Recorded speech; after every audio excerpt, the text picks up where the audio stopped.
Okay, so, we've looked at a lot of great different attack setups and strategies, ways to get to the mount, ways to attack the neck, ways to attack the arm, and I've talked about using them all in combination. And so I feel like I need to go back to the Kimura one time here and just point out just a couple options. I mean, obviously, the complete Kimura series, has so many different ways to develop and combine attacks from the Kimura. But I want to do, at least one more here in this side control series to put it all together with the Kimura. Okay, so we found the arm, so many different scenarios, so many possibilities where we were able to get the underhook this way or get control this way and get to the Kimura spot. But so far, the only other attack we looked at from this position was going to the arm bar. All right. And that's an arm going to an arm. Let's look at arm going to neck and just look at a couple ways we can combine some neck attacks in with the Kimura and kind of reinforce some of the things we already talked about. All right. So let's see. Let's turn this angle right here. Perfect. So I got to the Kimura position. This is too much for me, and I decide that I need to go for something else. Well, I'm going to show you one of the big benefits of going to the Kimura position, one of the main reasons why I like to attack that first, and that's because the back becomes available.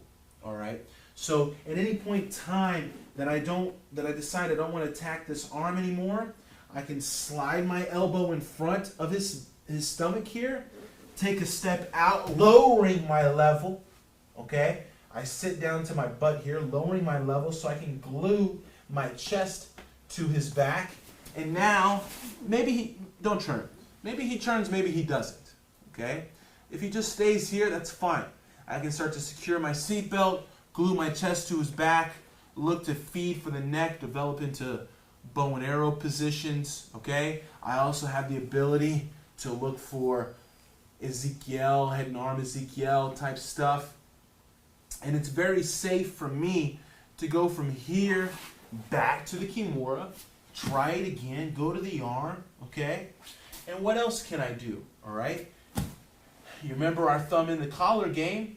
At any point I don't want to attack the Kimura anymore, especially when I feel like maybe he got his arm out and he doubles up on top of his arm to protect his arm. I can always let go, come down here, thumb in, make my second grip, start to sprawl my elbow, and get to that short choke.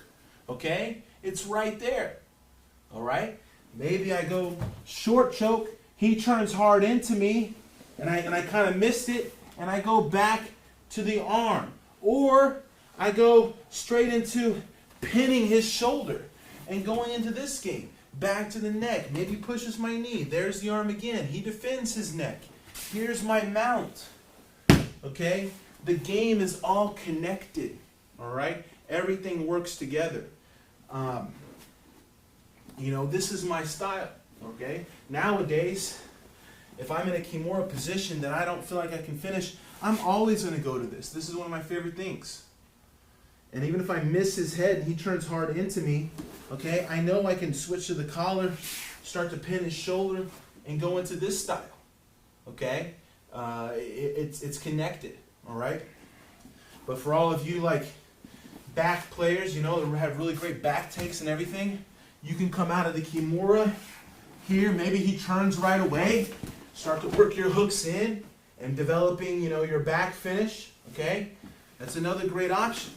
All right? So I just want to make sure you know how it's all working. Okay?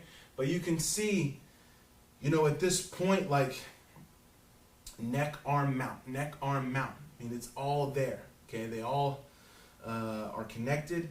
They can all flow between each other very smoothly. And when you put them together just right, it's impossible for the other guy, to even think about escaping because he's always dealing with something that he has to defend and, watch out for. So in the end, you're going to maintain position and you're going to get better position, or you're going to get closer to the finish, every step of the way.